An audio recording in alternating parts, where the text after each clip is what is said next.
আজকে সকাল সকাল একটা কাজ করলাম।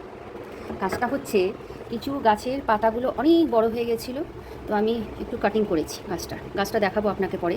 ফার্স্টে এগুলো কাটিং করে, কিন্তু ফেলতে একদম ভালো লাগছিল না। কি করব, হঠাৎ করে সেই কেভেন্টারে যেই বটলসগুলো পাওয়া যায় না, সেটার মধ্যে জল দিয়ে একটু ভালো করে সাজাবার চেষ্টা করলাম জায়গাটা। এটা অ্যাকচুয়ালি আমার ওয়াশ বেসিনের জায়গা। তো তার পাশে এটাকে আমি রেখেছি।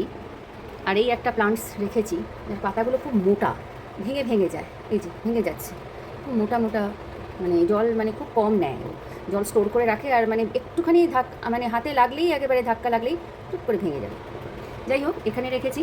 আর এই গাছটাকে আমি ফেলে দিতে পারলাম না, আমার এত ভালো লাগছে। আর এইখানে আমি আমার হ্যান্ড ওয়াশটা রেখে দিচ্ছি, ঠিক ওয়াশ বেসিনটার যেখানে মিরর আছে পাশে। ওভারঅল লুকটা আমি ওয়াশ বেসিনের জায়গায় ঠিক এই রকম করলাম।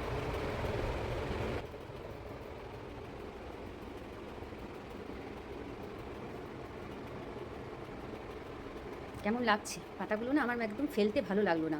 এটা পেন্ট করে দেবো পরে, ভালো লাগবে দেখতে।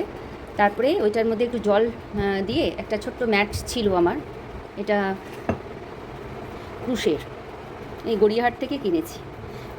এটা দিয়ে এর উপরে এটা প্লেস করে দিলাম। দারুণ লাগছে জায়গাটা, এবার লুকটাই পাল্টে গেল।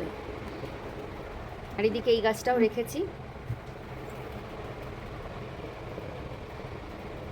আর এইখানে রেখেছি একটা আর্টিফিশিয়াল ফ্লাওয়ার প্লান্ট, কিন্তু এর সামনে সত্যি বলবো একটুও মানাচ্ছে না এটা, এটাকে ভাবছি আমি সরিয়ে দেবো। আর এখানে আমার ওই ব্রেড টোস্টারটা রেখেছি। তো এই হচ্ছে ওভারঅল এটা আপনাকে আমি শেয়ার করলাম। কেমন লাগছে অবশ্যই কমেন্ট করে জানাবেন। আর ঠিক এইটার নিচেই আমি একটা মিশো থেকে নেওয়া রানার বিছিয়ে রেখেছি।